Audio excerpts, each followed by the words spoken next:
France Info.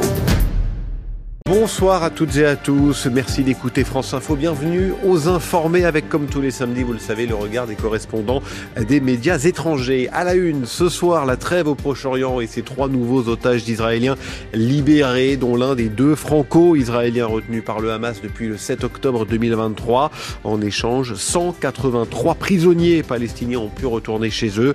Au-delà de l'émotion des proches et des familles, c'est aussi une guerre de communication avec des images et puis des questions. Quel avenir pour Gaza, quelle place aussi pour le droit international. À la une également, 3 pays, Chine, Mexique, Canada, dans le viseur de Donald Trump, le président américain qui veut augmenter les droits de douane sur les produits en provenance de ces États. Et l'Europe, dans tout ça, la France et le reste du continent sont également menacés. Nous verrons comment tout cela peut se traduire. Le dispositif de catastrophe naturelle accéléré, les mots du ministre de l'Intérieur Bruno Retailleau en déplacement à Redon, en Ille-et-Vilaine, en Bretagne. La commune et une vingtaine d'autres de l'ouest de la France touchés par les inondations sont concernés. Va-t-il falloir s'habituer à ces phénomènes? Comment les prévenir? Comment réparer ou indemniser? Tous les pays disposent-ils des mêmes moyens face à ces catastrophes naturelles? Et puis, sujet beaucoup plus léger en fin d'émission, nous vous en parlions dès hier sur France Info, la vasque olympique de retour aux Tuileries à Paris jusqu'en 2028 et les prochains Jeux de Los Angeles, vu de l'étranger, que représente cette attraction touristique phare de l'été dernier. Pour parler de tous ces sujets, nos informés ce soir. Bonsoir Adeline Percept. Bonsoir. Correspondante à Paris pour la RTBF, Radio-Télévision belge. À vos côtés, Juan José Dorado. Bonsoir Juan José. Buenas tardes. Journaliste espagnol, correspondant pour de nombreux médias. Et bonsoir Alberto Toscano. Buonasera. Journaliste, écrivain italien, basé bien sûr à Paris.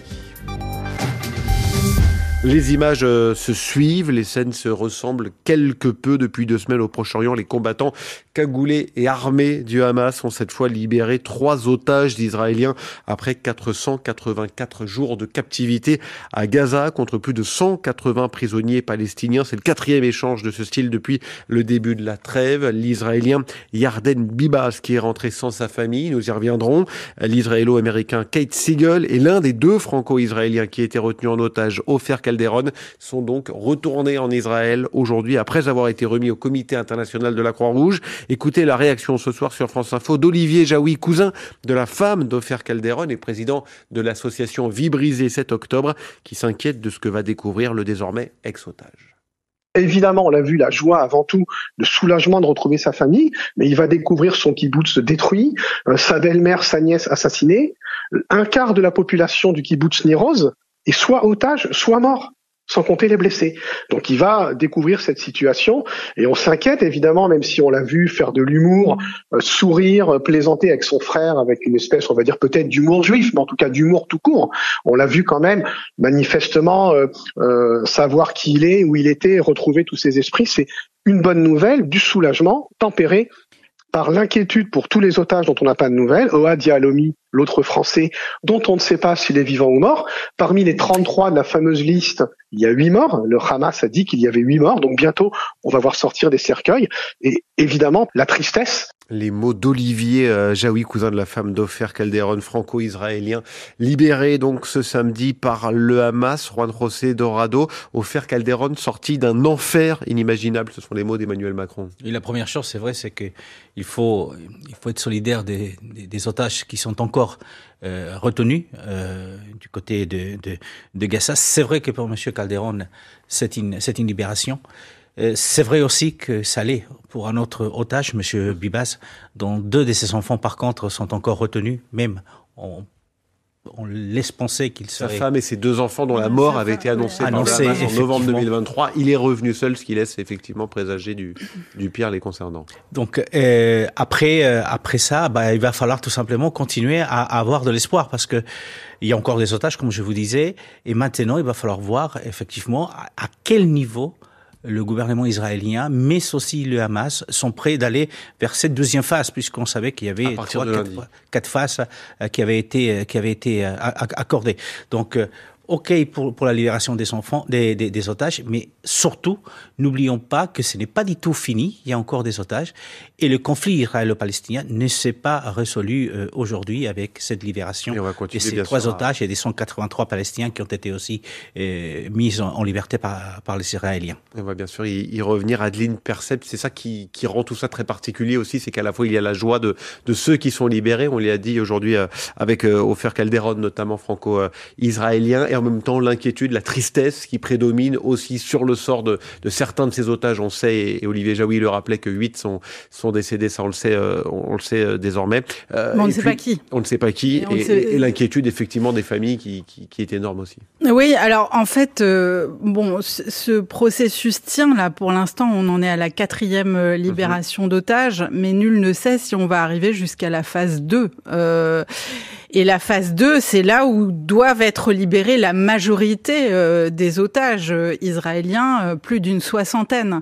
Donc on voit bien comment finalement les belligérants sont en train d'avancer vraiment très très petit à petit vers cette fameuse phase 2 qui est en fait celle qui sera probablement décisive.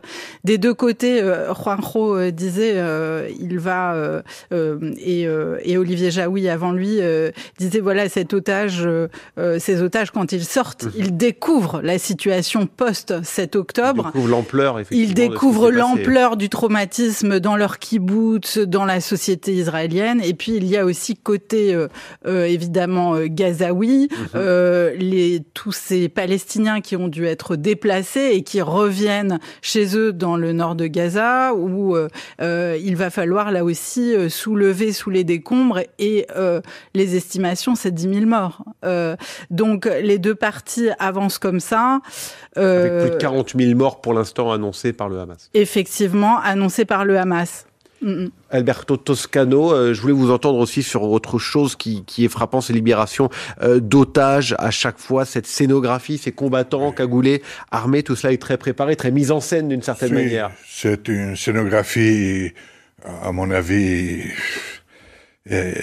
énervante, qui veut montrer de la part du Hamas la présumée force d'une organisation terroriste qui est responsable du 7 octobre, du massacre du 7 octobre, de la prise de cet otage dans des conditions horribles. Et je crois qu'il ne faut pas oublier cette tragédie qui est à l'origine de cette série de tragédies qui ont eu lieu à Gaza depuis malheureusement trop de temps. Et je crois que ces otages, évidemment, retrouvent la liberté dans des conditions tragiques pour le contexte, même pour eux-mêmes psychiquement.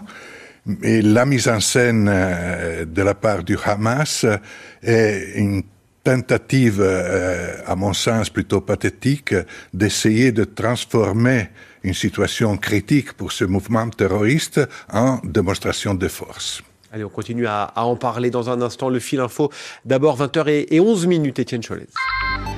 Le 4e échange aujourd'hui entre le Hamas et Israël depuis le début de la trêve. 3 otages israéliens contre 183 prisonniers palestiniens. Parmi les otages, il y a le franco-israélien Ofer Calderon et Yarden Bibas. La libération de ce père de famille bouleverse Israël. Yarden Bibas, 35 ans, et père de 2 enfants, toujours otages avec leur mère, dont on a presque aucune nouvelle. Donald Trump imposera des droits de douane à l'Union européenne. Le président américain l'affirme, une déclaration après l'entrée en vigueur, normalement ce soir, de taxes pour les produits venus du Mexique, du Canada et de la Chine. Entre 200 et 300 manifestants rassemblés en début d'après-midi à Paris pour demander la libération des 3 Français détenus en Iran. Olivier Grondeau, prisonnier depuis plus de 2 ans. Cécile Collet, retenue depuis 1001 jours avec son compagnon Jacques Paris, arrêté en même temps.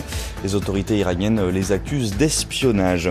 Les ministres de la Transition écologique et de l'Intérieur en déplacement aujourd'hui à Redon, en Ille-et-Vilaine. Bruno Retailleau annonce que le dispositif d'état de catastrophe naturelle sera accéléré pour la commune.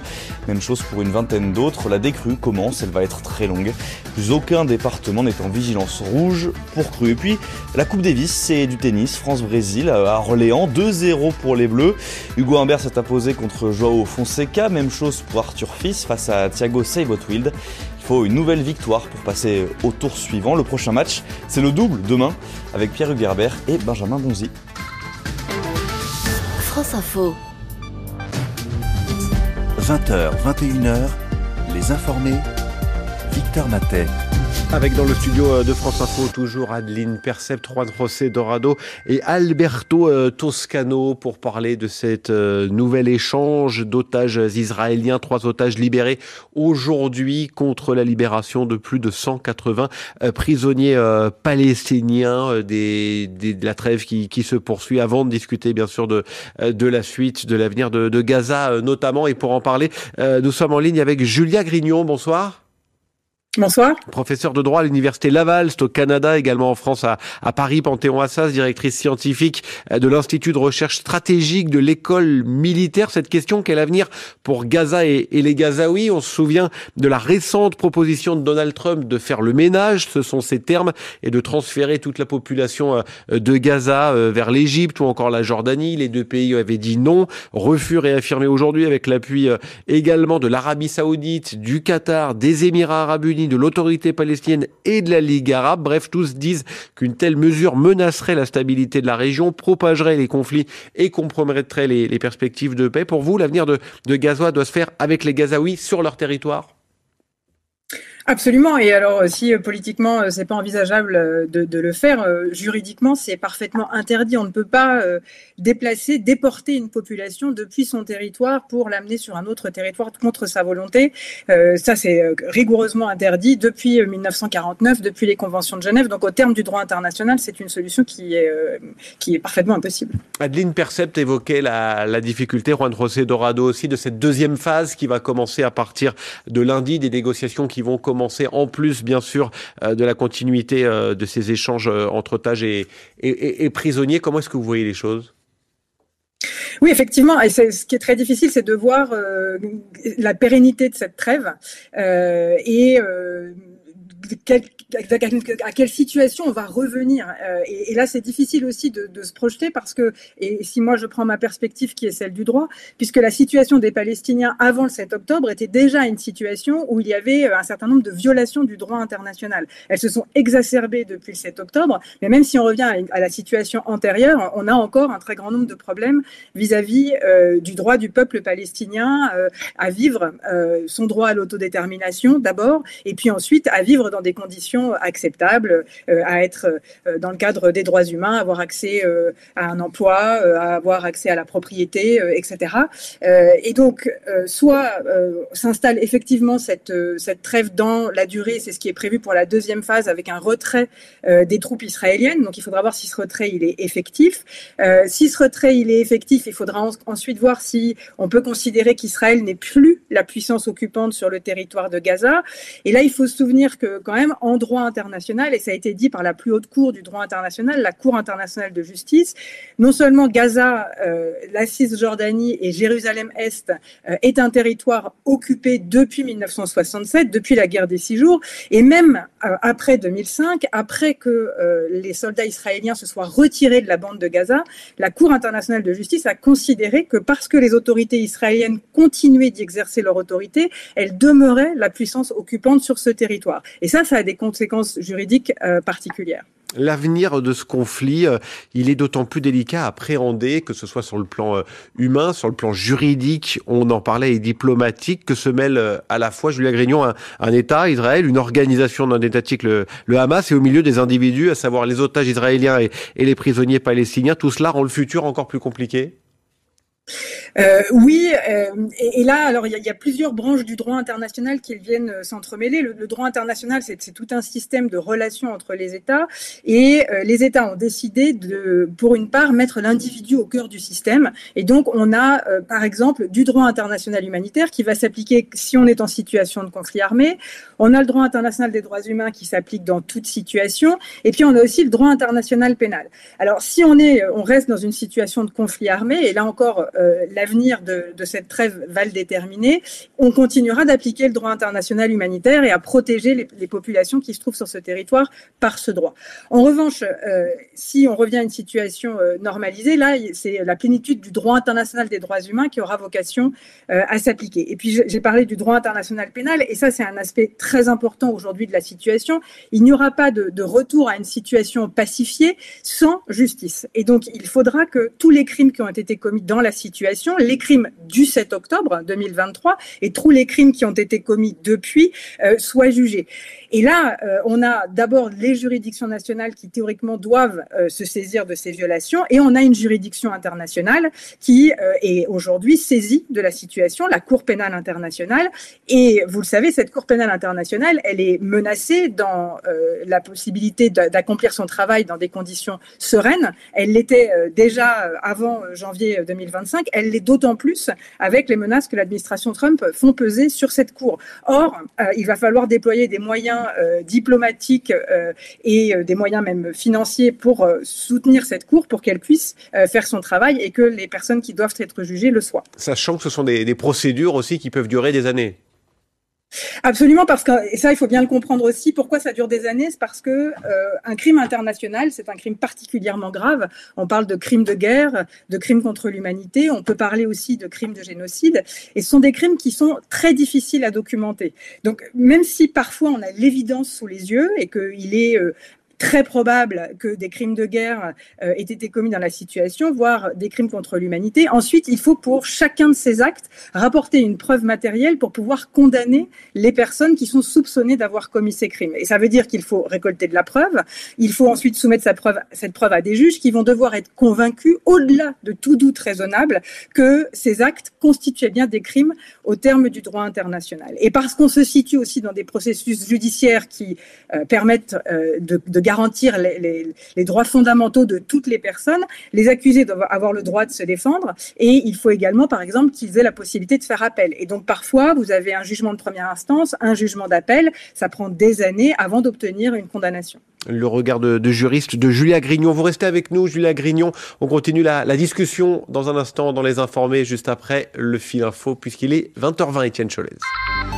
Le déficit de la sécurité sociale s'élèvera à 23 milliards d'euros cette année. La ministre du Travail et de la Santé et des Solidarités le dit dans une interview au journal Le Parisien. Catherine Vautrin explique que si l'Assemblée ne vote pas le budget, ce sera 30 milliards de déficit. Les députés examinent le texte lundi. Un incendie dans un EHPAD du Val d'Oise fait 3 morts. Ce sont 3 résidentes. Elles sont mortes à cause de la fumée, d'après la préfecture. On ne connaît pas encore l'origine exacte du feu dans cet établissement de Bouffémont. Selon le maire, c'est a priori accidentel. 8 personnes, des résidents et des membres du personnel ont été hospitalisés. Ils ont eux aussi respiré de la fumée. Après presque un mois, les incendies de Los Angeles sont maîtrisés dans ces flammes. Une trentaine d'Américains sont morts, 10 000 maisons ont brûlé, 150 km² sont partis en fumée. C'est plus grand que Paris. Les dégâts sont estimés à plusieurs centaines de milliards de dollars dans la deuxième ville des États-Unis. Le PSG s'impose 5-2 contre Brest. C'est un match de la 20e journée de Ligue 1, c'est du foot. Le Français Ousmane Dembélé marque un triplé. Et puis ce Paris-Stade Brestois, c'est une sorte de répétition générale puisque les deux équipes se retrouvent en Ligue des Champions dans 10 jours.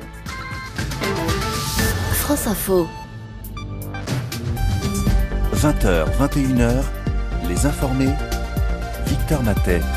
Nos informés, les correspondants étrangers, c'est une tradition le samedi. Alberto Toscano, Juan José Dorado et Adeline Percept est toujours en ligne avec nous pour nous éclairer sur la situation au Proche-Orient. La professeure de droit Julia Grignon, également directrice scientifique de l'Institut de recherche stratégique de l'école militaire. Julia Grignon, on parle beaucoup d'Israël, des pays arabes, des États-Unis aussi, rôle crucial dans cette trêve bien sûr et dans tout ce processus. Qu'en est-il des institutions internationales? On pense en premier lieu à l'ONU. Est-ce qu'elles ont encore un poids aujourd'hui dans ce conflit?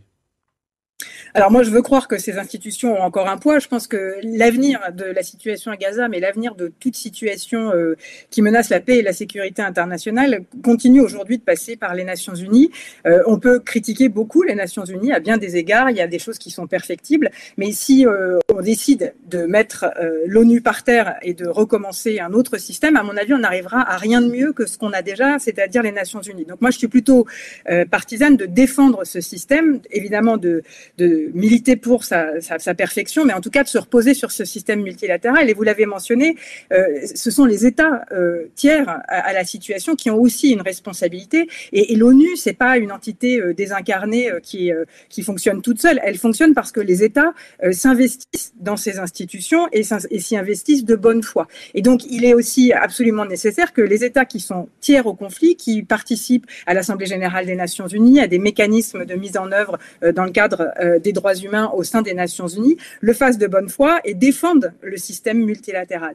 Et voilà, ça, je pense que c'est un élément essentiel de la sortie de la situation. Merci beaucoup, Julia Grignon, pour votre éclairage ce soir dans Les Informés. Je rappelle, professeur de droit à l'Université Laval au Canada, en France, à Paris. Panthéon-Assas est directrice scientifique de l'Institut de recherche stratégique de l'école militaire. Un mot, Juan José Dorado, sur ce qui vient d'être dit, sur le fait que l'ONU n'a plus le même poids qu'avant. Ce n'est pas nouveau, mais c'est aussi parce que les États eux-mêmes montrent de plus en plus de défiance aujourd'hui envers le droit international. C'est vrai, c'est une situation qui est quand même paradoxale. La première chose, c'est que le propre État d'Israël ne veut rien savoir de l'ONU. Elle a fortement critiqué son secrétaire général. Elle veut pas de l'ONU dans ce conflit. Et effectivement, comme disait l'intervenante, l'ONU aujourd'hui est quand même, doit être quand même une partie importante de la solution. Après, il y a, vous avez raison, les États. La France a un rôle à jouer. L'Union européenne commence à avoir un rôle à jouer parce qu'elle va coordonner l'accès de Rafah, du passage de l'Égypte vers la bande de Gaza. Mais ce qui est certain, ce qui est vrai aujourd'hui, c'est que la situation est telle que aussi la situation très délicate de Netanyahou fait que la solution n'est pas facile à trouver. Donc, l'ONU a un rôle à jouer. Mais aussi, on doit quand même l'appuyer. Et pour ça, les États-Unis devraient pouvoir jouer un rôle, ce qui est quand même assez compliqué aujourd'hui avec Donald Trump. Alberto Toscano. Si, effectivement, l'ONU a un rôle à jouer. J'aurais aimé que l'ONU joue un rôle un peu plus clair, par exemple au Congo, où il y a eu des dizaines, des centaines de millions de morts. Des milliers de morts, peut-être des millions.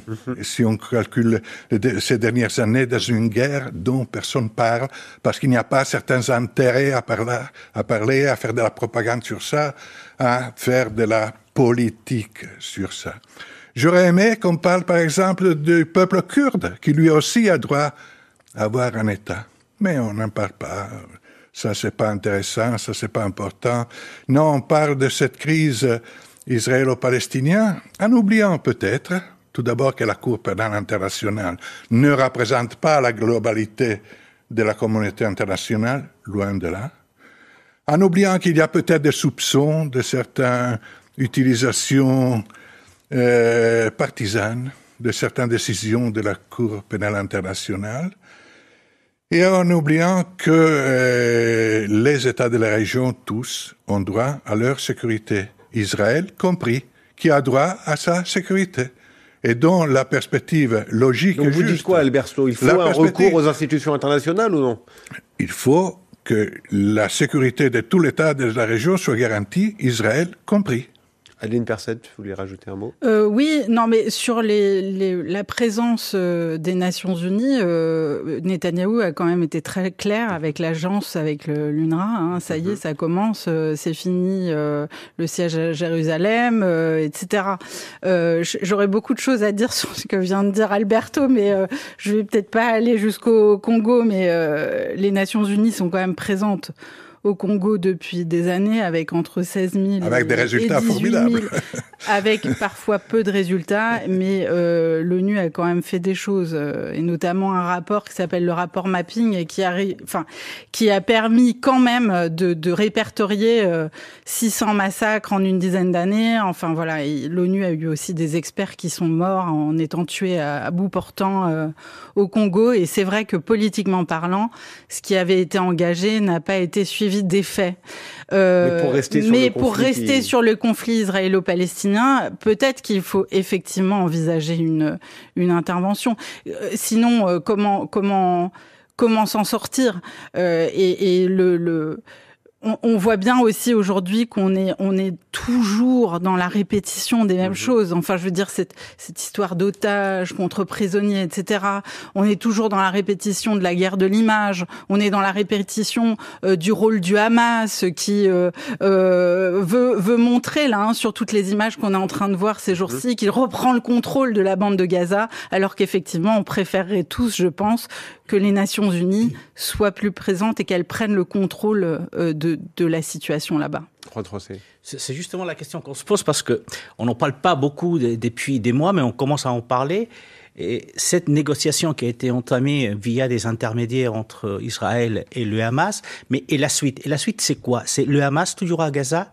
Ou est-ce qu'il faut pousser la autorité, et la haute autorité palestinienne, effectivement, à jouer un rôle beaucoup plus important qu'elle a perdu énormément d'influence. Donc effectivement, l'ONU doit-elle jouer un rôle? Forcément, mais est-ce que l'autorité palestinienne ne doit pas, elle, d'un autre côté, peut-être remplacer le Hamas? Le Hamas, qui, comme disait Alberto, c'est un groupe terroriste, qui est le responsable du 7 octobre et qui n'est peut-être pas le mouvement le mieux placé aujourd'hui pour négocier quoi que ce soit pour reconstruire Gaza. Et quoi qu'il en soit, le prochain échange d'otages israéliens et de prisonniers palestiniens est prévu samedi prochain. Nous avons évoqué tout à l'heure Donald Trump, le président américain, qui met petit à petit ses menaces à exécution avec ce samedi la signature attendue d'un décret qui imposerait de nouveaux droits de douane de 25% sur les importations en provenance du Mexique ou du Canada, de 10% sur celles en provenance de Chine. Le président américain qui ne lésine pas en s'attaquant aux relations commerciales, Juan José Dorado, des États-Unis avec ses 3 principaux partenaires tout simplement à l'échelle mondiale.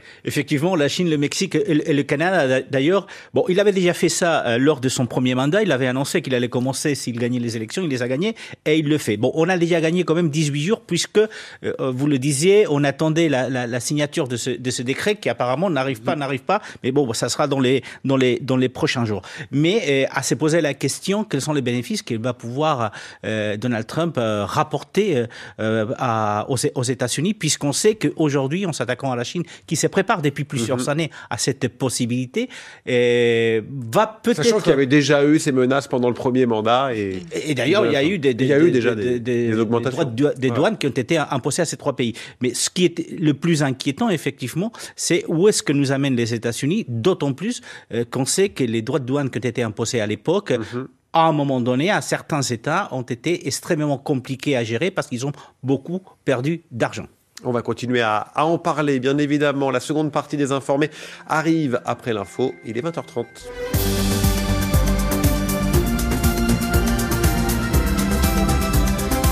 20h30 sur France Info, Étienne Cholez. Ofer Calderón est libre, nous partageons le soulagement et la joie immense de ses proches après 483 jours d'un enfer inimaginable. La réaction d'Emmanuel Macron, le président l'écrit sur les réseaux sociaux. Ofer Calderón, otage franco-israélien, a été libéré par le Hamas aujourd'hui. 2 autres otages sont aussi libres. En échange, Israël libère 183 prisonniers palestiniens. Il faudra plusieurs semaines pour mesurer l'étendue des dégâts, selon le conseil départemental d'Ille-et-Vilaine. L'eau est montée pendant des jours, la décrue commence tout juste. Aujourd'hui, elle va être très longue. Plus aucun département n'est en vigilance rouge ce soir. Le ministre de l'Intérieur annonce que le dispositif d'état de catastrophe naturelle sera accéléré dans une vingtaine de communes. L'Ukraine affirme que la Russie a tiré des dizaines de missiles et de drones sur son territoire. Le bilan est de 12 morts. L'armée ukrainienne dénonce aussi une frappe sur un refuge pour des personnes âgées. 95 civils sont piégés sous les décombres d'après l'Ukraine. L'armée russe explique progresser en ce moment dans l'Est ukrainien.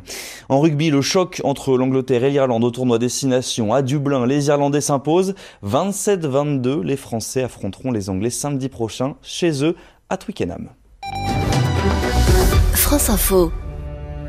20h, 21h, France Info, les informés, Victor Matet. Et les correspondants des médias étrangers à l'honneur dans les Informés. Adeline Percept, correspondante à Paris pour la RTBF, radio-télévision belge. Juan José Dorado, journaliste espagnol, correspondant pour plusieurs médias.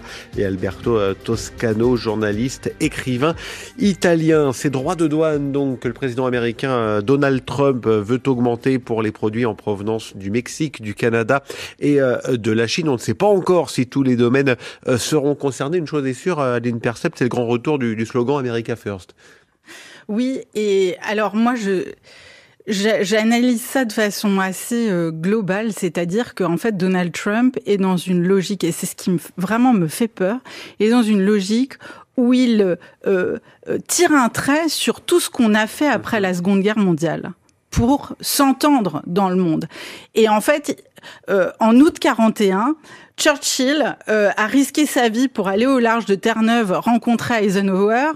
Ils ont signé un petit document à la conférence de l'Atlantique et déjà en 41, il y a 2 articles dans ce tout petit document qui disent voilà, après la guerre, en fait, il faudra des accords multilatéraux sur le commerce qui inclut les vainqueurs et les vaincus. Vous voyez, c'est cette logique-là qui a été appliquée en politique internationale, dans le commerce international, etc. Cette logique-là sur laquelle, en fait, Trump est en train de revenir dans tous les pans de la géopolitique, du commerce, etc. Donc c'est très inquiétant parce que ça veut dire qu'effectivement, il n'y a plus d'amis, il n'y a plus d'alliés. On est dans une autre logique. On rentre dans une autre époque. Avec aussi Alberto Toscano, l'usage de ces droits de douane augmentés comme une menace, une sorte d'arme commerciale et diplomatique finalement. Exactement. Je suis tout à fait d'accord avec Adeline, et c'est très inquiétant. Du point de vue européen, on se demande comment est-ce qu'on peut aller vers l'avenir, qui n'est pas seulement un avenir économique, qui est aussi un avenir politique et de politique internationale pour cette Europe qui est à côté du Moyen-Orient, à côté de l'Ukraine qui fait partie elle-même de l'Europe, et à côté d'un pays comme la Russie qui menace l'Europe. Donc on se demande si le moment de réellement s'unir n'est pas arrivé. Et je crois que ce défi économique, lancé par Donald Trump est vraiment le révélateur d'une attitude arrogante des États-Unis. Mais nous, on ne peut pas se contenter de critiquer les Américains. Où on a le sens de responsabilité de se rassembler, de s'unir, de mettre de côté ce qui nous divise entre Européens pour privilégier ce qui nous rassemble. Si on n'a pas ce sens de responsabilité, on pourra dire demain que nous payons le prix de nos fautes. Parce que ne pas se rassembler aujourd'hui entre Européens, c'est une faute grave. En précisant que Donald Trump annonce d'ores et déjà, c'était dans son programme, eh bien des taxes, des droits de douane augmentés également pour l'Europe. Il l'a redit hier soir en disant que l'Union européenne traite très mal les États-Unis. Ce sont ses mots, Juan José Dorado. L'Europe doit réagir justement en montrant les muscles, en ne se laissant pas faire. Elle ne doit pas se laisser faire. C'est vrai que quand vous regardez la balance commerciale, l'Europe exporte un peu plus de 500 milliards vers les États-Unis et elle n'achète que pour 300 milliards. Donc il y a quand même une grosse différence encore entre ce qu'on achète et ce qu'on exporte. Mais ce que je me pose, la question que je me pose, est-ce que Donald Trump n'est pas justement en train de pousser l'Europe et un certain nombre de pays à créer un nouveau axe commercial? On va se détourner peut-être des États-Unis, peut-être qu'on peut se rapprocher de la Chine, même si l'Europe est très partagée. Vous savez que l'Europe veut imposer des taxes aux véhicules électriques chinois, mais les Espagnols sont contre le fait qu'on fasse ça. Donc il y a encore des doutes là-dessus. Mais c'est vrai qu'on pourrait peut-être créer, avec le Mexique, avec le Canada, avec un certain nombre de pays aussi en Asie du Sud-Est. L'Europe ne peut pas se passer complètement des États-Unis. Elle ne peut pas se passer des États-Unis, mais est-ce que les États-Unis qui achètent pour 500 milliards d'euros de marchandises européennes peuvent se passer de l'Europe?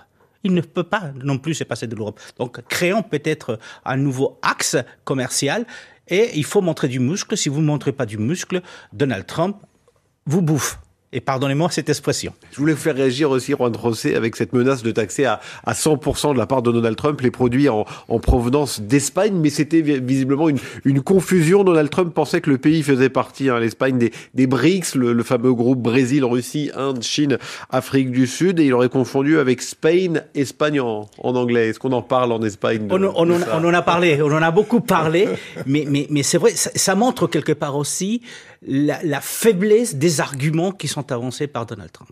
Mais ça, on le savait depuis le premier mandat, depuis sa première campagne. Mais en même temps, en question internationale, on voit la faiblesse de ces arguments. Il n'y en a pas, parce que déjà, il ne sait pas situer les pays. Et ça a été le cas avec cette anecdote, entre guillemets, avec l'Espagne, qui était qualifiée de BRICS. Cela dit, l'Espagne est très inquiète pour un certain nombre de produits qui sont exportés vers les États-Unis et dont l'économie pourrait en souffrir si on avait effectivement des taxes douanières qui étaient augmentées.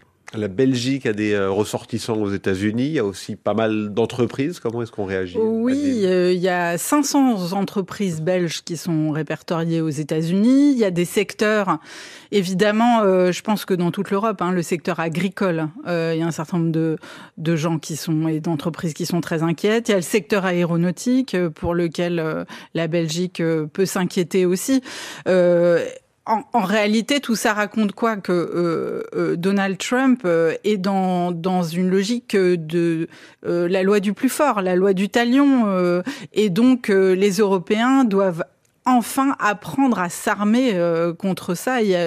Et ils vont être obligés probablement de jouer à ça, de jouer à la loi du plus fort. Avec aussi une responsabilité de chaque dirigeant. Je me tourne vers vous, Alberto Toscano. On se souvient que Giorgia Meloni avait fait les yeux doux en quelque sorte à Joe Biden, avec qui elle s'entendait finalement assez bien. Comment sont les relations de la chef du gouvernement italien avec Donald Trump? Elle a fait les yeux doux visiblement à beaucoup de monde, mais au-delà des yeux doux, il y a des contenus d'une politique étrangère, et la politique étrangère italienne ne peut pas se passer de l'Europe. Pour des raisons économiques et pour des raisons... Les États-Unis, vous voulez dire, ou de l'Europe? Non, de l'Europe. Bien sûr, on ne peut pas se passer des États-Unis. On est dans la même alliance militaire. On ne peut pas se passer... N'imaginons pas l'inimaginable. Et l'alliance militaire de l'OTAN n'est pas en discussion, même si parfois, dans les discours de Donald Trump, il y a des hypothèses farfelues là-dessus. L'alliance militaire, heureusement, de l'OTAN est encore aujourd'hui solide. Et on le voit en Ukraine, on le voit dans de différents secteurs de la politique internationale. Mais le terrain fondamental de toute politique étrangère et de toute dynamique économique des pays de l'Union européenne est l'Union européenne. Si nous ne relevons pas le défi de notre cohésion, on a déjà perdu devant les États-Unis, mais devant la Chine et devant tout le monde. Et là, on a des perspectives de compétitivité économique qui ont été mis en évidence par le rapport Draghi qui a été fait pour l'Union européenne, et il y a des défis de compétitivité et de cohésion que nous devons relever. Allez, nous parlerons des inondations en Bretagne dans un instant. La suite des Informés, 20h40, Étienne Choletz. Donald Trump affirme que les États-Unis ont mené des frappes aériennes en Somalie, pays à l'est de l'Afrique. Le président américain explique avoir visé l'État islamique sur son réseau social. Il écrit « Les frappes ont détruit les grottes dans lesquelles il vivait et ont tué de nombreux terroristes sans nuire aux civils ». 3 otages libérés aujourd'hui, dont le franco-israélien Ofer Calderon. Il a passé 484 jours en détention. En échange, Israël a libéré 183 détenus palestiniens.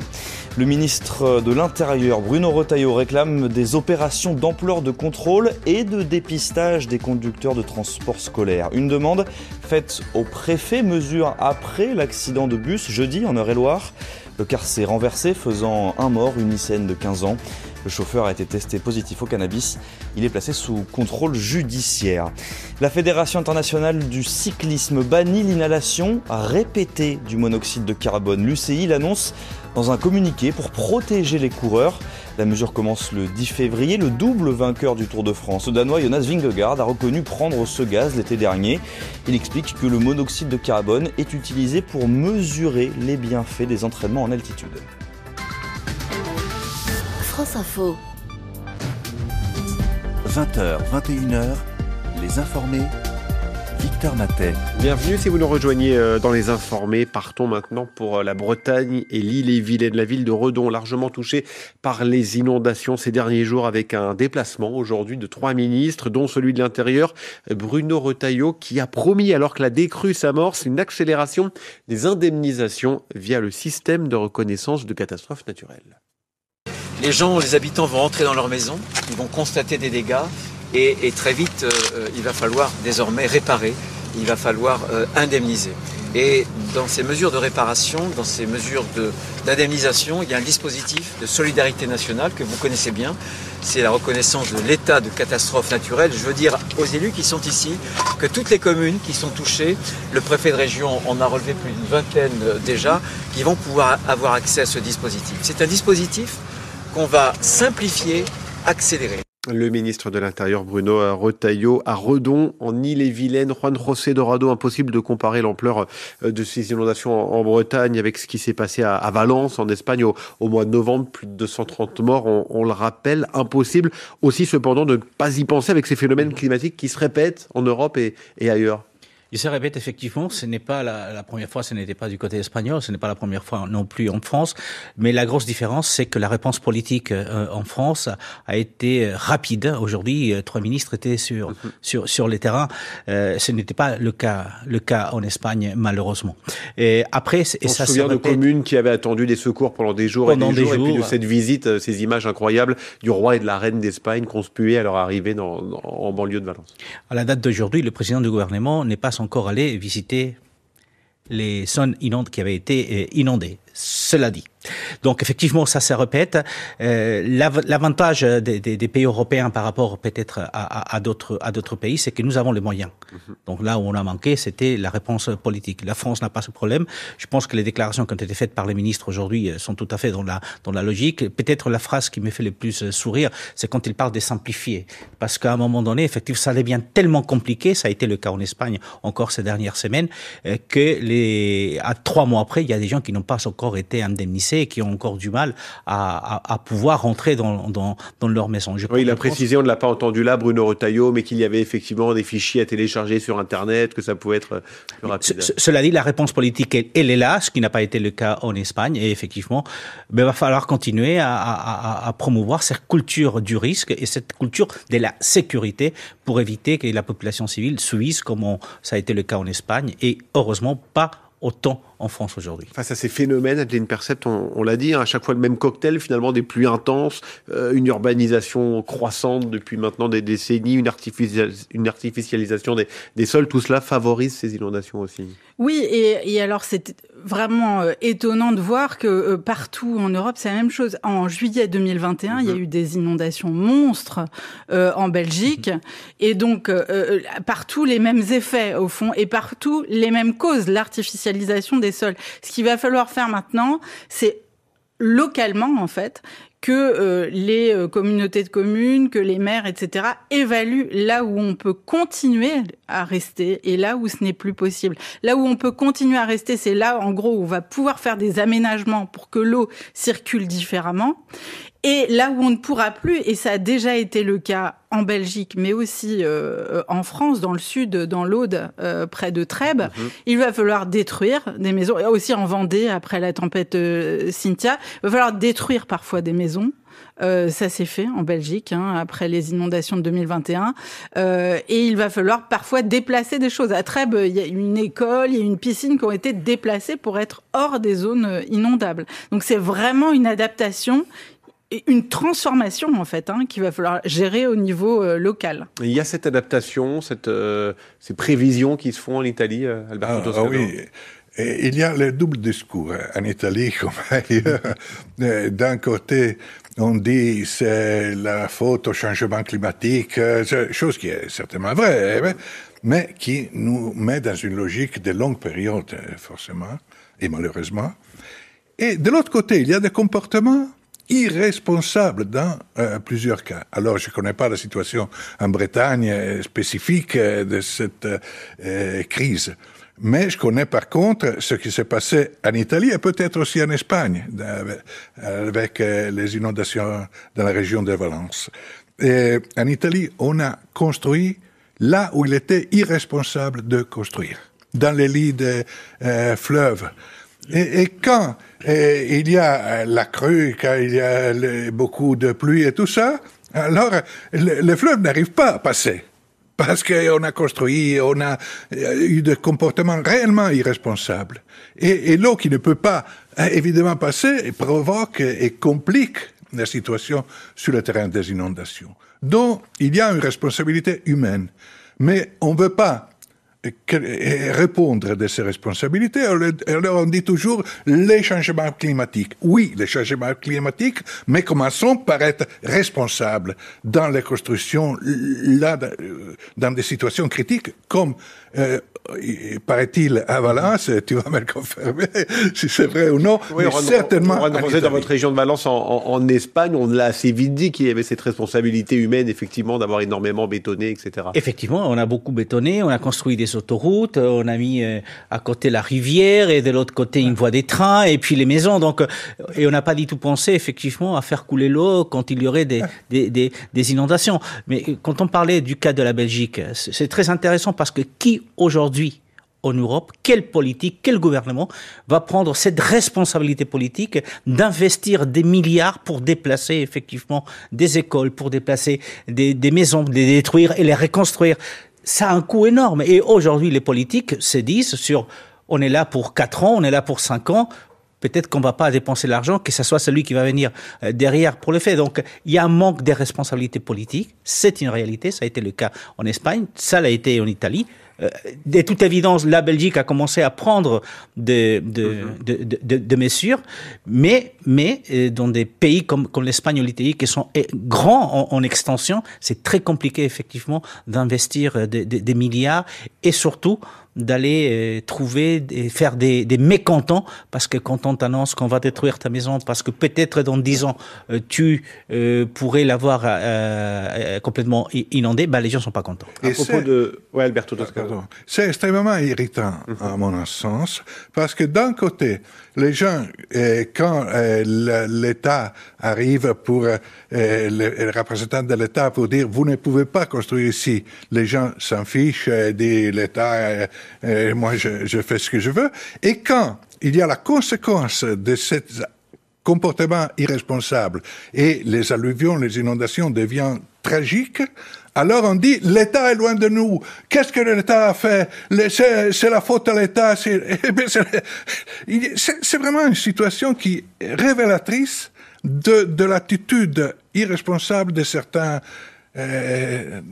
habitants de certaines régions sensibles. Je voulais vous entendre aussi tous les trois sur ce système de déclenchement d'état de catastrophe naturelle. On parlait de milliards d'euros, Juan José Dorado. Est-ce que ce système qui existe en France, il existe aussi en Espagne? Il existe aussi en Espagne. C'est pratiquement la copie conforme du système français. La différence, c'est la rapidité politique à déclarer un état effectivement des catastrophes naturelles, et c'est aussi la rapidité des compagnies d'assurance pour jouer le jeu, ce qui n'est pas systématiquement le cas. Là, on parle effectivement de la France. En Espagne, on parle effectivement de plus d'1 milliard d'euros pour le coût de ce qui s'est passé avec ces inondations.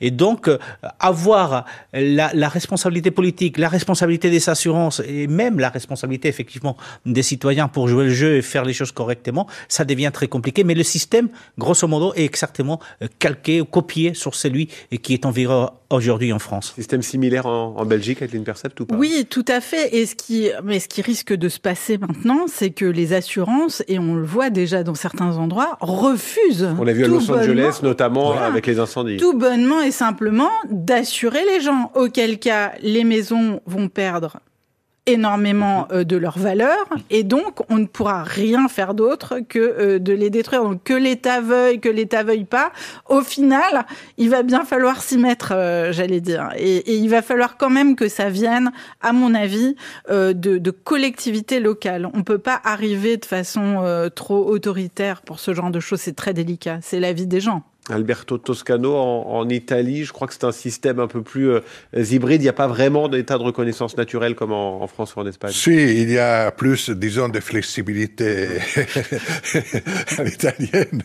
Non, ça vous fait rire. En Italie, il y a besoin de retrouver le sens de l'État. Et quand je disais tout à l'heure du comportement de certains population, de certaines parties de la population italienne qui n'a pas assumé ses responsabilités vis-à-vis au danger de catastrophe. Je crois qu'il faut souligner le fait que justement en Italie le système des assurances ne marche pas toujours de la meilleure des façons. Et d'ailleurs certains personnes qui violent la loi en réalisant des immeubles sur des terrains où on ne peut pas bâtir. On ne peut pas construire. Évidemment, on ne peut pas prétendre que l'assurance couvre un contexte d'illégalité. Donc tout ça génère ensuite des mouvements de mécontentement. Et à la fin, on proteste toujours contre l'État. Et au début, on fait tout pour ne pas respecter les règles de l'État. Voilà, problématique qui va prendre, à n'en pas douter, de plus en plus d'ampleur dans les prochaines années. Nous aurons bien sûr l'occasion d'en reparler. Sujet beaucoup plus léger. Dans un instant, nous parlerons de la vasque olympique aux Tuileries à Paris. Ce sera après l'essentiel, le fil info, 20h52, Étienne Cholès. Une déclaration de Donald Trump. Est-ce que je vais imposer des droits de douane à l'Union européenne ? Absolument. Déclaration du président américain. L'UE nous traite très mal, il l'affirme. Des taxes sur les produits chinois, canadiens et mexicains doivent entrer en vigueur ce soir. Jusqu'à 25% pour le Mexique et le Canada.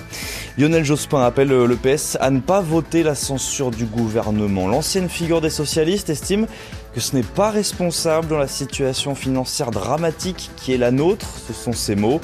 Lundi, le gouvernement présente son budget à l'Assemblée. Le Premier ministre François Bayrou a déjà dit qu'il peut utiliser le fameux 49.3 en cas de blocage sur ce texte. La suite de la 20e journée de Ligue 1, Monaco-Auxerre. En ce moment, il reste une dizaine de minutes de jeu. Les Monégasques mènent 4-2 dans un quart d'heure à 21h05. Lille reçoit Saint-Etienne.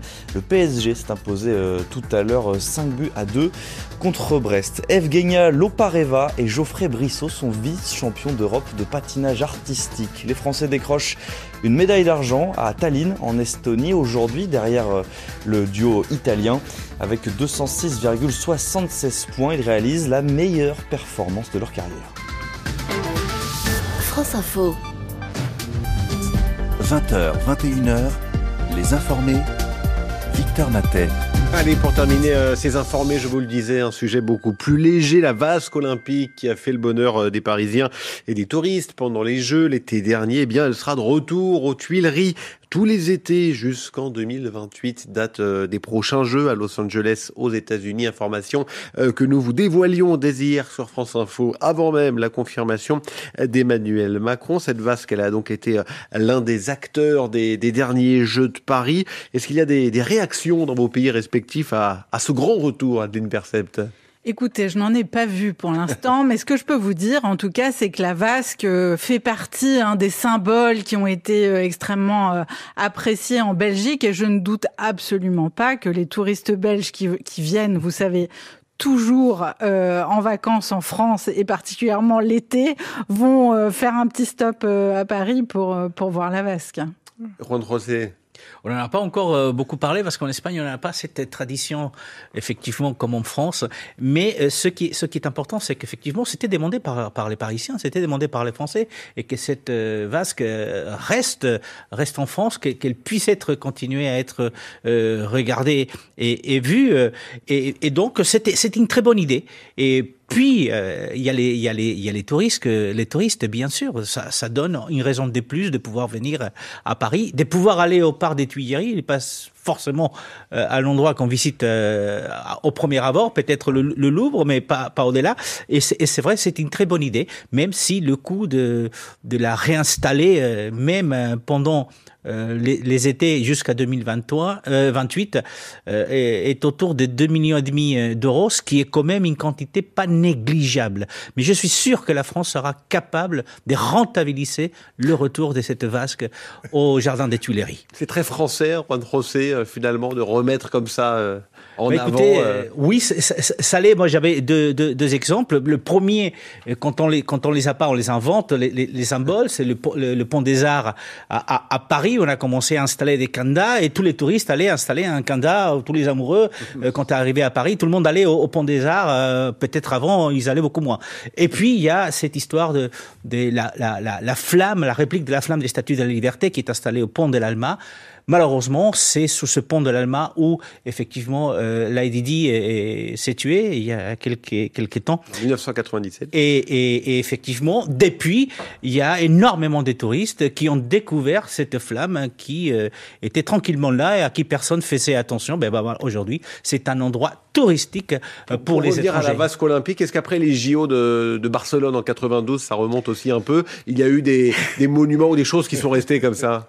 Bon, il y a les stades qui est resté, mais c'est vrai qu'on n'a pas eu une vasque comme celle que vous avez installée en France, donc elle est pas restée. On n'a pas du tout ces types de symboles, on les a pas regardés. J'ai pensé à l'Expo 92, aux Jeux Olympiques de 92, même à l'Expo universelle de 2008 à Saragosse, mais on n'a pas du tout gardé des souvenirs forts comme celui de la vasque que vous allez réinstaller. Alberto. Si, la France est un pays des symboles.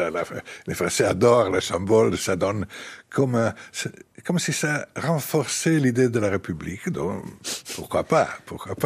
Et j'ai vu moi-même dans la cour de l'hôtel de ville, il y a quelques mois, le cheval sous-marin. Et je me suis fait traversé la Seine, selfie à côté de ce cheval. Donc, je suis tombé moi-même dans la logique des symboles à la française. Oui, pourquoi pas? Ça fait partie des liturgies républicaines. Ça ne fait du mal à personne. Ça plaît énormément aux touristes. Et donc, on ira tous. Et de façon plus pragmatique, ça rappelle aussi cette parenthèse enchantée, comme on l'a appelée. Oui, mais c'est ce que Pierre de Coubertin, quand il parle des jeux modernes, il fait référence évidemment aux jeux antiques qui étaient très liés à la religion. On faisait les jeux aux Olympiques pour les dieux grecs. Et donc, évidemment, dans toutes les religions, il y a des rituels, il y a des symboles. Et c'est un peu le sport, notre religion. Il faudrait aussi avoir un budget en plus que les symboles. Allez, les déesses et les dieux de l'info, c'est terminé pour ce soir, les informés. Merci à tous les trois. Merci aussi à ceux qui ont préparé et réalisé cette émission. Les informés reviennent demain sur France Info. Très bonne soirée.